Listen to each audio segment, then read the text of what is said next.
قال ذكر العصبجي أنه كان تلميذك لمدة 10 سنوات وما استفاد شيئا.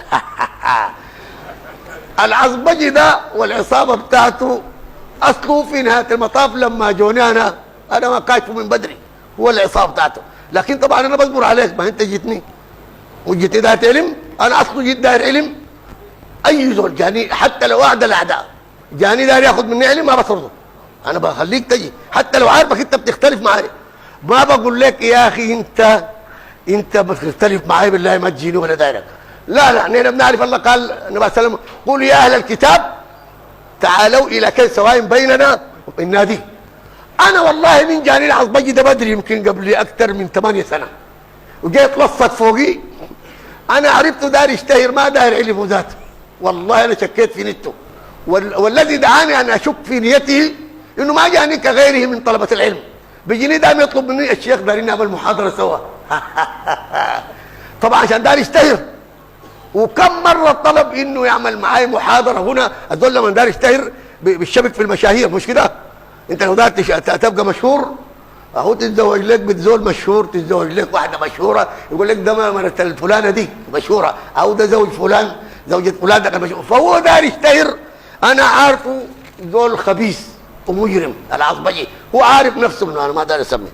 وكم مره طلب مني هنا بيت، ومره حدث اصر علي، ويحيى ده شاهد وانا كلمته بيني وبينه انه نعم يعمل محاضره هي شبك فوقي، خليت يشاركني فيها. انا مرقت بيتي بس استجبت لطلبه لانه عرفته عيان، وقلت اعالجه شويه العصبجي شويه وما انسحبت من المحاضره. وانا اخبرت يحيى ده بالسبب من بدري، الكلام ده قبل 8 سنة. والعصبجي هذا والعصابه اللي معاه واللي كونها انت فاهمه، العصبجي اللي هو الشماشي السفيه، الزول ده انت فاهم كلامي، يعني اصلا هو جاب لي كم كتاب وعامل فيها مؤلف. يا اخي انا ما قاعد اكتب كتب الا نادر يضطر الامر، كل يوم 3 قطع لي موضوع، بجيب القروش دي من وين انا ما اعرف، جايب لي ورقه مؤلف لي موضوع. انت ما تنشره طوالي، جايني الشيخ عليك الله غرز لي الكتاب طبعا دار يشتهر، والا انشره براك. انت جايني ليه؟ انا لو ما معلم انت جايني ليه؟ تبا لك ايها العصبجي السفيه، انا لو ما معلم وكلامي معتبر جايب لي كتابك اعلق لك عليه ليه واراجعه ليه؟ يبقى كتبك دي كلها عفن ساكت. اذا كان اصله انت بس بنت مني احرق الكتب دي يا عصبجي يا سفيه يا شماشي، احرق الكتب دي اللي انا غرست عليه. فلذلك ده قال 10 سنة ما استفدت. اذا ما استفدت 10 سنة معناها انت بليد ما بتفهم اسوي لك شنو. انا اللي بيجيني خطبه واحده قاعد استفيد. اللي بيجيني دقيقه قاعد افيده طوالي، وبعدين انا استفاد مني الاف في المجتمع السوداني. انت منو يا عصبجي عشان تستفيد؟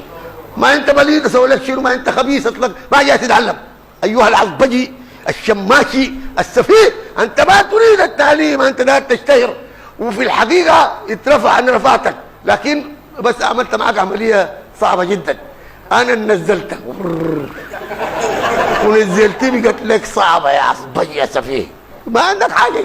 انت حلقومك كبير ساكت، لكن فاضي كيسك فاضي. فانا رفعتك بالشبكه فوقي وانا نزلتك، وبقت لك سخنه، لكن اسوي لك شنو؟ ده غدرك، وقعت في شرع ملك. اسوي لك شنو؟ ما انت خبيثه. والا عندي تلاميذ انا معاي سنين ومشوا فوق الحمد لله. انا دربت تلاميذ في السودان مش هنا في الهند. تلاميذ الان من بخيره الدعاة في السودان، في ناس تلمذوا مني عن طريق الاشرطه، بس دعاة الان بيصلوا الجمعه ويقتدى بهم. يا سفيه يا عصبجي يا شماشي، فانت لست من اهل العلم ذاته عشان تتعلم. ومش انا براي، انت منو اللي تعلمت منه؟ منو ده؟ انت شكرت منو عالم؟ الهواري قلت ما عالم. ده قلت ما عالم، ما خليت زول قلت علماء هنا ما في.